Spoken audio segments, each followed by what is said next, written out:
కాపు ఉద్యమ నేత ముద్రగడ పద్మనాభం 12న వైసీపీలోకి చేరబోతున్నారు. ముద్రగడ ఇంటికి జక్కంపూడి గణేష్ వెళ్లారు. ఫోన్లో మిథున్ రెడ్డితో మాట్లాడారు ముద్రగడ. బేషరతుగా పార్టీలోకి వస్తారని చెప్పినట్టు తెలుస్తోంది. వైసీపీలోకి ముద్రగడతో పాటు ఆయన ఫ్యామిలీ కూడా చేరబోతున్నట్లుగా తెలుస్తోంది. కాపులను ఆకర్షించడమే లక్ష్యంగా జగన్ వ్యూహాలు రచిస్తున్నారు. ఇప్పటికే హరిరామ జోగయ్య కుమారుడిని కూడా పార్టీలో చేర్చుకున్నారు జగన్. తాజాగా ముద్రగడ పద్మనాభం ఆయన ఫ్యామిలీని కూడా వైసీపీలోకి ఆకర్షిస్తున్నారు. ఈ క్రమంలోనే వైసీపీలో చేర్చుకునేందుకు వ్యూహాలు రచిస్తున్నట్టుగా తెలుస్తుంది. ఇప్పటికే ముద్రగడతో టచ్లోకి వెళ్ళినట్టుగా తెలుస్తుంది. వైసీపీ నేతలు జక్కంపూడి గణేష్ నేరుగా ముద్రగడ ఇంటికి వెళ్ళి ఆయనతో మాట్లాడినట్టుగా సమాచారం. ఇక మిథున్ రెడ్డి ఆయనతో ఫోన్లో మాట్లాడి ఒప్పించినట్టుగా తెలుస్తుంది. దీంతో ముద్రగడ బేషరతుగా పార్టీలోకి వస్తారని చెప్పినట్టుగా తెలుస్తుంది. ఎస్, మా సీనియర్ కోలి కృష్ణమోహన్ లైవ్లో జాయిన్ అవుతున్నారు. కృష్ణమోహన్, ముద్రగడ పద్మనాభం తిరిగి వైసీపీ గూటికి చేరతారంటూ వార్తలు వస్తున్నాయి. దీంట్లో వాస్తవం ఎంత? ముద్రగడ ఎప్పుడు వైసీపీలోకి చేరబోతున్నారు? రామదాస్, మొత్తం మీద అయితే వైసీపీ చేస్తున్న కొన్ని ప్రయత్నాలు, కాపు నేతలను ఆకర్షించే ప్రయత్నాలు ఏవైతే ఉన్నాయో అవి ఒక్కొక్కటిగా సక్సెస్ అవుతూ వచ్చినాయి. మొన్నటిదాకా ముద్రగడ వస్తాడా రాడా అనుకున్నారు, కానీ ముద్రగడ ఈ నెల 12వ తారీఖున వైసీపీలో జాయిన్ కాబోతున్నారు అనేది ఒక పక్కా సమాచారం అయితే వినిపిస్తోంది. ఈరోజు జక్కంపూడి రాజా తమ్ముడు జక్కంపూడి గణేష్ ఈరోజు నేరుగా వెళ్ళి ముద్రగడతో మాట్లాడారు. అంతేకాకుండా వైసీపీ సీనియర్ నేత మిథున్ రెడ్డితో కూడా, కీలక నేతగా కోఆర్డినేటర్ ఇన్ఛార్జ్ గా ఉన్న మిథున్ రెడ్డితో కూడా ఆయన ఫోన్ లో మాట్లాడించారు. అయితే ఇక్కడ చాలా ఆసక్తికరమైన అంశం ఏంటంటే, ఎటువంటి బేషరతులు లేకుండా, ఎటువంటి షరతులు లేకుండానే, అంటే టికెట్లు కావచ్చు, ఇంకో అంశాలు కావచ్చు, అవకాశం లేదు కాబట్టి అక్కడ లేనప్పుడు బేషరతుగానే ఆయన వైసీపీలోకి వచ్చి జాయిన్ కావాలని డిసైడ్ అయిన పరిస్థితి. సో దీంతో క్లారిటీ వచ్చేసింది. ముద్రగడ కుమారుడికి మొన్నటిదాకా సీట్ అనుకున్నారు, ముద్రగడకి సీట్ అనుకుంటున్నారు. కానీ ఇప్పుడు ముద్రగడ వైసీపీలో కాపు ఓటర్లను మమేకం చేసే బాధ్యతను ముద్రగడ తీసుకోబోతున్నారు. ముద్రగడ ఫ్యామిలీ మొత్తం కూడా బేషరతుగా ఈ రోజు వైసీపీలోకి రాబోతుంది. అంటే 12వ తారీఖున అఫీషియల్ గా వాళ్ళు జాయిన్ అయ్యే పరిస్థితి కనబడుతుంది. సో ఒక్కసారిగా కాపు నేతల్లో ఉన్న నిన్న మొన్న చేగొండి హరిరామ జోగయ్య కొడుకు సూర్యప్రకాశం తీసుకున్నారు. తర్వాత ఇప్పుడు ముద్రగడని లైన్ లో పెట్టారు. ముద్రగడని లైన్ లో తీసుకుంటున్నారు. 12వ తారీఖు ఆయన అఫీషియల్ గా జాయిన్ అవుతున్నారు సమాచారం ఉంటుంది.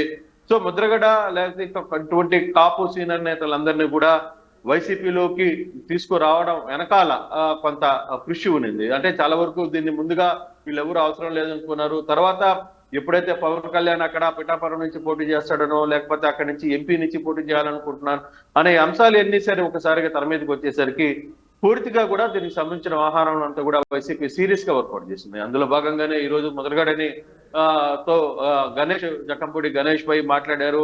అలాగే మిథున్ రెడ్డితో కూడా ఆయన ఫోన్ లో మాట్లాడించిన నేపథ్యంలో సో ముద్రగడ రాక ఇక వైసీపీలోకి లాంఛనమే అనేది చాలా స్పష్టంగా కనబడుతోంది. రేపు 12వ తారీఖున ఆయన అఫీషియల్ గా చదువుతారు. అయితే కృష్ణమోహన్, అయితే ఇక్కడ అధికార వైసీపీ ముఖ్యంగా కాపు నేతల్ని, కాపు ఓటు బ్యాంకుని ఆకర్షించే క్రమంలో సక్సెస్ అయింది అనుకోవచ్చు. ఎందుకంటే జనసేన లాంటి పార్టీ నిజంగా ముద్రగడ కావచ్చు, ముద్రగడ ఫ్యామిలీని, అలాగే చేగొండి హరిరామ జోగయ్య ఫ్యామిలీని, వీళ్ళందరినీ కూడా పాత కాపుల్ని నిజంగా సాటిస్ఫై చేయలేకపోయింది, సంతృప్తి పరచలేకపోయిందని వస్తున్న వార్తల నేపథ్యంలో అటు జనసేన వదులుకుంటున్న క్రమంలో ఇక్కడ వైసీపీ చాలా ఈజీగా క్యాచ్ చేసినట్టుగా కనబడుతుంది. అంటే సామాజిక సమీకరణాల పరంగా వైసీపీ సక్సెస్ అయినట్టు అనుకోవచ్చా?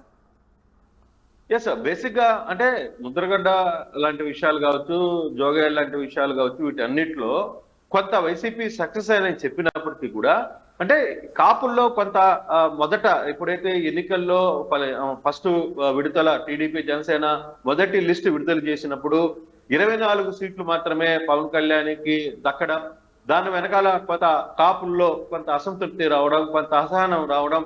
సో ఇవన్నీ కూడా కేవలం 24 సీట్లు తీసుకుని మేము వాళ్ళని నెత్తున పెట్టుకోవాలా, తెలుగుదేశాన్ని మోయాలా, మా చేత తెలుగుదేశాన్ని మళ్ళీ ఇంకోసారి మోపించే పరిస్థితి చేస్తున్నారా కాపులు అనే అంశాన్ని కొంత కాపుల్లో కొంత డిస్టర్బెన్స్ అయితే వచ్చింది. అయితే వరుసగా కొన్ని కార్యక్రమాలు జరిగిన తర్వాత కావచ్చు, లేకపోతే మొన్న పవన్ కళ్యాణ్ చంద్రబాబు ఒక సభ జరిగిన తర్వాత కూడా కొంత కాపుల్లో కొంత చేంజ్ వస్తున్న పరిస్థితి అయితే కనపడింది. అయితే ఇప్పుడు అదే కాపులు చెప్తున్నారు, నిన్నటిదాకా హరిరామ జోగయ్య వైసీపీతో టచ్ లో ఉండే లేఖలు అన్ని కూడా రాస్తూ వచ్చారు, తర్వాత కోవర్ట్ గా పనిచేశారు అనే అంశాలను కూడా కొంత కాపు సామాజిక వర్గం వాళ్ళ మీద రివర్స్ అవుతున్న పరిస్థితి. అయితే ఇప్పుడు ఎంతవరకు లాభిస్తుంది? ముద్రగడని తీసుకోవడం కావచ్చు, హర్రాంజోగ కుమారుని తీసుకోవడం కావచ్చు, కొంతమంది కాపుల నేతల్ని తీసుకోవడం కావచ్చు, పార్టీకి కాపులు ఎంతవరకు మద్దతు ఇస్తారనే అంశాన్ని చూడాలి. అయితే ఇప్పటి వరకు ఏమనుకుంటుంది వైసీపీ? పూర్తిగా కూడా జనసేనతో కాపులు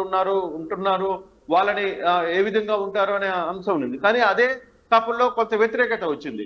కేవలం చంద్రబాబుని ముఖ్యమంత్రి చేయడానికి మమ్మల్ని అనగదొక్కే ప్రయత్నం చేస్తారా, మా మీద భుజం మీద గన్పెట్టి పేర్చే ప్రయత్నం చేస్తారా, ఇవన్నీ కూడా కొంత కాపుల్లో చర్చలు వచ్చాయి. సార్, ఇప్పుడు ముద్రగడ్డని వీళ్ళందరినీ తీసుకుంటున్న నేపథ్యంలో కాపులు ఏ స్టాండ్ లో ఉంటారు? కాపులు నిజంగానే పవన్ కళ్యాణ్ ని కాదని వైసీపీ వైపు మళ్ళీ అవకాశాలు ఉంటాయా? ఎంతవరకు వర్కౌట్ అవుతుంది? ఇవన్నీ అంశాలు కూడా చూడాలి. సో ఇప్పటికే వరకైతే నాయకులని చేర్చుకోవడంలో వైసీపీ సక్సెస్ అయింది. బట్ అక్కడున్న క్యాడర్ నిజంగానే కాపులు వైసీపీ వైపుకి తిరిగే పరిస్థితి ఉంటుందా? ఎంత శాతం తిరుగుతారు? ఎంత పర్సెంటేజ్ ఆఫ్ ఓట్స్ షేర్ కాపులు వైసీపీకి వస్తుంది అనే అంశాన్ని కూడా చూడాల్సిన పరిస్థితి అయితే ఉంది రామదాస్. కానీ మొత్తం మీద అయితే వైసీపీ స్టెప్స్ అయితే చాలా సక్సెస్ఫుల్ గానే జరుగుతున్నాయి.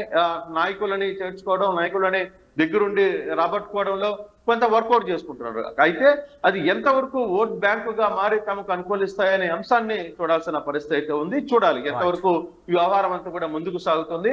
కాపులు నిజంగానే పూర్తిగా టర్న్ అయ్యి వైసీపీకి టర్న్ అవుతారా, లేదు అసలు పవన్ కళ్యాణ్ ని పట్టించుకునే పరిస్థితి ఉంటుందా, ఉండబోదా అనే అంశాలను కూడా మనం ఇప్పుడు లెక్కలో చూసుకోవాల్సిన పరిస్థితి అయితే ఉంది Ramadas. Right, yes, thanks for the update Krishnamohan. ఇది మొత్తం మీద అధికార వైసీపీ కాపు నేతలను ఆకర్షిస్తోంది. 12న వైసీపీలోకి ముద్రగడ పద్మనాభం చేరబోతున్నారు. ముద్రగడ ఇంటికి నేరుగా జక్కంపూడి గణేష్ వెళ్ళి మాట్లాడారు. ఇక ఫోన్లో మిథున్ రెడ్డితో కూడా మాట్లాడారు. బేషరతుగా పార్టీలోకి వస్తారని ముద్రగడ చెప్పినట్టుగా సమాచారం. వైసీపీలోకి ముద్రగడతో పాటు ముద్రగడ ఫ్యామిలీ కూడా చేరబోతున్నట్టుగా తెలుస్తుంది. కాపులను ఆకర్షించడమే లక్ష్యంగా జగన్ వ్యూహాలు సక్సెస్ అయినట్టుగానే తెలుస్తుంది.